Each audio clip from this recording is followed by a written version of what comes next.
The dead woman intended to travel the world as a soul, but found she could only stay within 10 meters of her husband. Watching her husband burying her body, she cursed him for being insincere. Little did she know, her husband could not only see her soul, but also planned to use a secret spell to transfer her soul into the princess's body. It turned out that the princess, desperate to force the man to marry her, had sent someone to kill his wife. She threatened him to marry her, otherwise she would feed his wife's body to wild dogs. Everyone thought the man would rush forward to die together with the princess, but unexpectedly, he smiled and agreed to her proposal. Coincidentally, the wife's soul appeared at that moment and saw the man agreeing to marry the princess. She immediately cursed him for being too cowardly. Seeing the man's obedience, the princess agreed to let him bury his wife's body, never knowing this would be the most regretful decision of her life. For though the man seemed to be a general guarding the border, he was actually the most powerful magician in the entire country. Upon learning of his wife's death, he immediately formulated a plan to resurrect her. First, while burying his wife, he secretly cut off a lock of her hair and carefully tucked it into his arms. Unexpectedly, at that moment, the wife's parents arrived at the man's house, demanding that he avenge their daughter.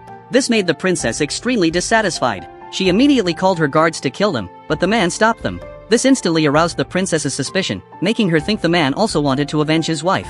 Helpless, the man had to get out of the carriage in person, walk up to his father-in-law, and severely slap him in front of the princess. He also ordered his guards to drive his wife's parents out of the city. The wife's soul tried to chase after them, but was pulled back to the man by magic, forced to watch him return to the princess's carriage. Little did she know, the man had already bribed the servants when the princess wasn't looking, ordering them to send his wife's parents to a villa for careful care.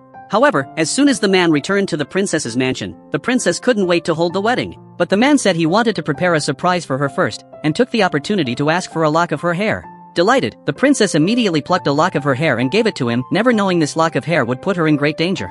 Sure enough, after returning to his room, the man tied his wife's hair and the princess's hair together. This instantly confused the wife, who mistakenly thought the man was expressing his loyalty to the princess in this way. Unexpectedly, the man then asked her if she thought the princess was beautiful. The wife thought the man was talking to himself, but still replied that the princess was indeed more beautiful than her, and wished she could have the princess's beauty in her next life. Hearing this, the man became very happy, which made the wife think he was looking forward to the wedding the next day. Just as she turned around in a huff, she was terrified to find that the man was holding her clothes tightly. Only then did she realize that the man had been able to see her soul all along.